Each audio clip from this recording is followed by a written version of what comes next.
Greetings, Shalom Wadu, from myself and the masters who guide our spiritual journey. We welcome you in light and love and oneness, and we welcome those who are here to get this advanced information for the advancement of our species. Today we're going to talk about timeline augmentation. We're going to talk about time and how the past must align with the future, and it has to be in coherence. Change at the soul level. Change at the soul level is what we're looking at here when we talk about jumping timelines and performing this miraculous feat known as ascension. When you change your soul vibration, when you change your attitude, when you change how you think, when you change the quality of your thoughts and your emotions, you also change your present. You change your present because ultimately you changed your past. You change your past because time is multi-dimensional and multi-directional, should I say. So when you change your attitudes, you change the past to align with the present that you're now on. So for an example, you start thinking more positive, you start, taking care of your health, you're getting, better sleep, you're working out, you're eating better, all of these things that you're doing, you're thinking, having more positive thoughts. You're going to look back at your past as different. You're going to start to find yourself in a different reality or a different present. It's present because it was pre-sent from the past.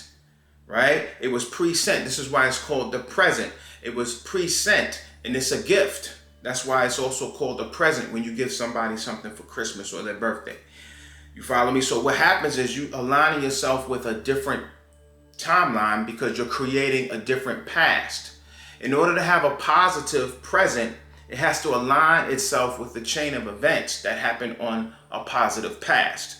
So this is very important when you talk about rehashing old events, rehashing old hurt, old wounds you may have had, how you broke up, and we're going into Valentine's Day now, so people may be, single or thinking about their ex and just thinking about how they were hurt. Well, that's just going to keep you locked on that reality that you're on.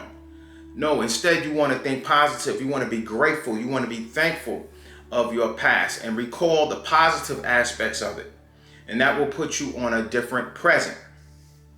We also entertain stories and explanations and justifications as to, why we're in this state, or things that may have happened to you, or things that didn't go the way you expected.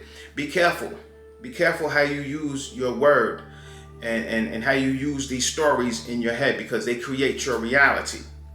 When you have a negative outlook or a negative attitude about your reality, it puts you in a negative past. Okay, you're actually living in the past and you're projecting that negativity into your present moment. So instead, you want to be happy, you want to be grateful, you want to think about your ex or your exes or different things that didn't work out. Focus on the positive aspects that you may have learned from that person. Focus on the positive experiences that you had and give thanks for it.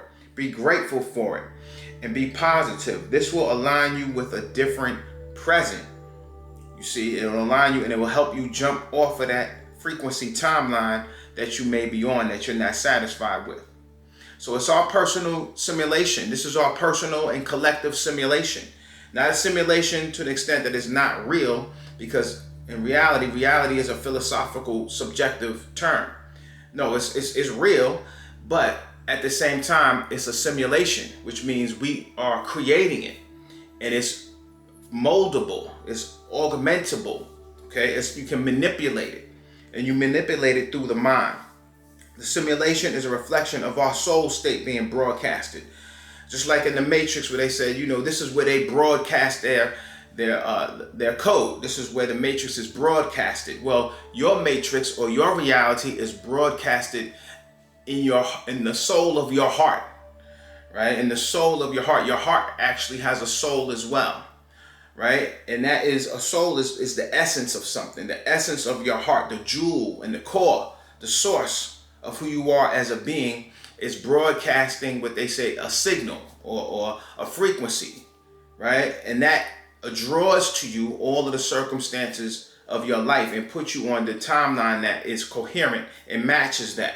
So we're going to talk about that hopefully in the next video, the magnetism and the magnetics of the soul and of the heart. Everybody talks about being attractive and attracting what you want. Well, as far as I know, the magnet has two poles. You have the attractive side and you have the repulsion side. They have the positive and the negative. We focus a lot on attraction, but we don't focus enough on repulsion. We also have to be able to disagree, right? To repel and to keep away from us those things that are not in alignment with our joy and our bliss, which is very important, because in many ways, if you can get the mess out, if you get the foolishness out and the disagreeable out of your life, all that will remain is that which is positive. So that's it for now. Thank you so much. We'll see you next time.